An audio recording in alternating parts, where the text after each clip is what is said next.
Let me tell you something nobody in your life is going to say out loud. $60,000 a year used to be enough. 10 years ago, someone making $60,000 could rent a decent apartment, own a car, eat real food, maybe even save a little bit each month. Today, I am going to show you the actual math, and by the end of this video, you are going to understand why the number is not the problem, the system is the problem, and I have the data to prove it. So let us start with the number. $60,000 a year. Sounds decent, right? That is what most people make. The median household income in the United States right now is around $74,000, and that is for the whole household.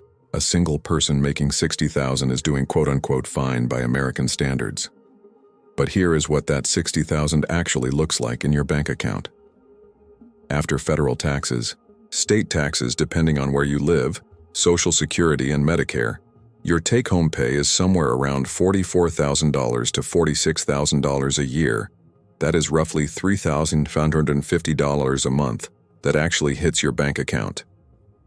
Now let us build your monthly budget in a real American city. And I am not picking New York or San Francisco. I am picking somewhere average. Let us use Austin, Texas, Denver, Colorado, Nashville, Tennessee. Cities where young people actually move to find jobs. Average one-bedroom apartment rent in these cities right now, homeowners $600 to $1,900 a month. Let us use $1,700. Conservative, that leaves you $2,050 for literally everything else in your life.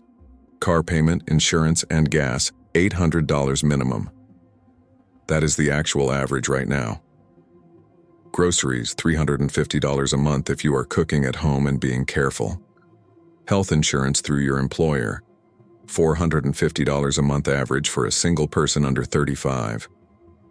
Phone bill, $80 utilities, $150, that is $1,830. Gone, before student loans, before any entertainment, before a single dinner out, before an emergency. You have $220 left, $220 for savings, for student loan payments, for everything unexpected that life throws at you. And here is where it gets worse. The average Gen Z graduate has $37,000 in student loan debt. At a standard repayment plan, that is roughly $380 a month. You are now $160 in the negative every single month. You did everything right. You went to college, you got the job. You make $60,000 a year, and you are losing money every month just by existing. Now, here is what most people do at this point in the conversation. They say, just get a better job, move somewhere cheaper, stop spending so much. And I need you to hear this clearly. Those are not solutions. Those are survival tactics inside a system that was designed to keep you exactly where you are. Let me show you what I mean with real data. Wages adjusted for inflation have barely moved since 1979. That is 45 years of workers becoming more productive, companies making more profit, and workers seeing almost none of it. In fact, and this number is insane to me, worker productivity in the United States has increased by 77% since the 1970s. But real wages? Up about 12%. So the average worker today is producing 77% more value for their company than workers did 50 years ago, and they are getting paid 12% more for it. Meanwhile, the average CEO now makes over 400 times what the average worker makes. In 1965, that number was 21 times. This is not a coincidence, this is a design choice, and it gets even clearer when you look at housing. In 1980, the average home cost about 3 times the average annual income. You could realistically save for a down payment in a few years.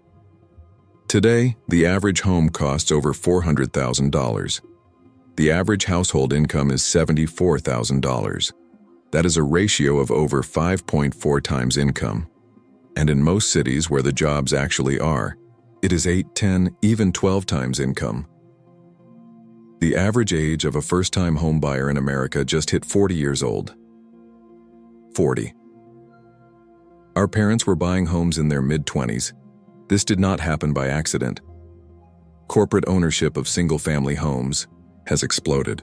Companies like Blackstone own over 300,000 homes in America. They are not living in them. They are renting them back to you. Zoning laws in almost every major American city make it illegal to build the kind of dense, affordable housing that would actually bring prices down. 75% of residential land in America is zoned exclusively for single-family homes. The system is not broken. It is working exactly as designed. It is just not designed for you. But wait, it gets worse. Because the $60,000 trap is not just about rent and student loans. There is what I call the invisible tax on being young and broke in America. Healthcare. The average family health insurance premium through an employer is now $24,000 a year. For a single person, it is over $8,000. And that is just the premium. Before you even use your insurance, you have to pay your deductible. Average deductible right now is over $1,900. Medical debt is the #1 cause of bankruptcy in America. 66% of all bankruptcies involve medical bills. In the wealthiest country on earth, the car. Because in most American cities, you have no choice. You need a car. And the average total cost of car ownership right now, payment, insurance, gas maintenance, is over $12,000 a year. $12,000 just to get to work. To earn the money you spend getting to work. And if you are renting and not buying, you are building zero equity. Every month you pay rent, that money is gone. Meanwhile, the person who owns the building is building wealth. With your money, the system charges you more for being poor. If you do not have a credit score, you pay higher deposits, higher interest rates, higher insurance premiums. Banks collected over $12 billion in overdraft fees in 2024 alone, almost entirely from people who were already struggling. Payday. Lenders, which target lower-income people specifically, charge up to 400% APR. 400%. This is legal in America. Being poor in America is expensive, and the gap between surviving and drowning is a lot thinner than $60,000 makes it sound. Now, here is where I want to show you something that changed how I think about all of this. Because the problems I just described, they are not universal. They are specifically American. Let me show you what the same $60,000 buys you in other developed countries. Healthcare. In Germany, the average person pays around $4,000 a year total for healthcare. Full coverage. No surprise bills, no medical bankruptcy. In the UK, $2,500. In Japan, $3,000. Remember we said $8,000 just for the premium in America before any actual care. Housing. In Vienna, Austria, consistently rated one of the best cities in the world to live in 60% of the population. Lives in high-quality city-subsidized apartments rented at below-market rates. The government decided housing was a right, not an investment vehicle, paid leave. The U.S. is one of only 6 countries in the entire world with 0 federally mandated paid family leave. The average across developed nations is 18 weeks. In Canada, it is 58 weeks. College. In Germany, public university is free. Finland, free. Norway, Sweden, Denmark, free or nearly free. The argument that free college is impossible has been proven false by every other developed nation. And here is the one that hits hardest. If you earn $60,000 in US currency and move to a country like Portugal, Vietnam, Colombia, or Malaysia, you are not just surviving. You are living better than most people in those countries. No car needed. Public transport works. Healthcare costs a fraction of what it does here, and in many countries you can see a doctor for $20, a one-bedroom apartment in Lisbon, Portugal right now. $900 to $100 to $200 a month in a beautiful city with world-class infrastructure. The same apartment in Austin, Texas, once having $100, same salary.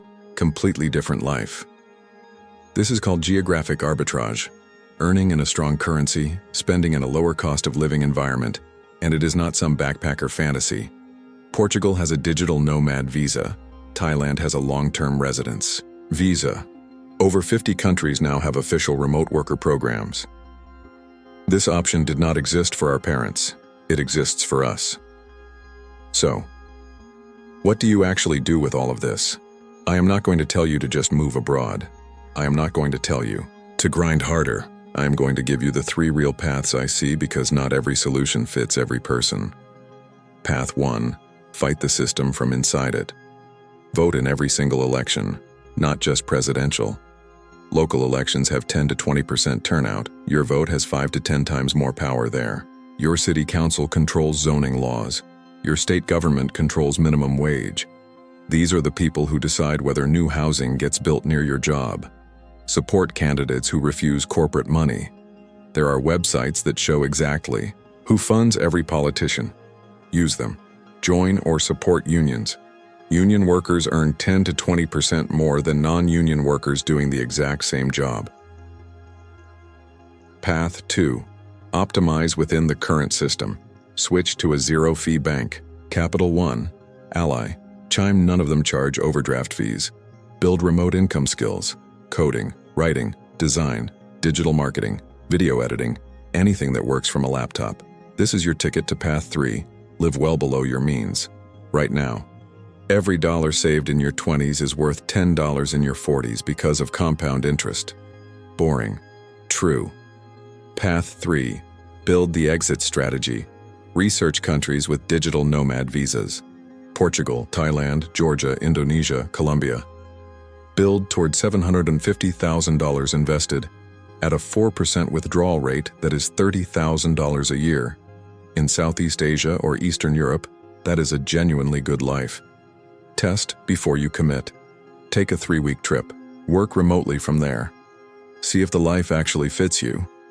These 3 paths are not mutually exclusive. You can fight for the system to change while also building a life that does not depend on it changing. That is the actual strategy, not hope, not luck. Math. $60,000 a year used to be enough. It is not anymore. And that is not your fault. The productivity went up. The profits went up. The CEO salaries went up. The housing prices went up. The healthcare costs went up. The tuition went up. Your wages did not keep up. That is not a personal failure. That is a documented, measurable, systematic transfer of wealth from workers to owners. But here is what they did not account for. We can do the math too, and once you see the numbers clearly, the real numbers, not the ones they sell you, you start making different decisions. I want to know where you are at. Comment below with your salary and your city. Let us see the real picture together. Because the more honest data we put in the comments, the harder it becomes for anyone to pretend this is not happening. If this video said something you have been feeling but could not put into numbers, share it with one person who needs to see it and subscribe, because next week I am going to show you the actual math behind leaving, what it costs, what it takes, and which countries make the most sense depending on your income level. The escape math. Let us figure it out together.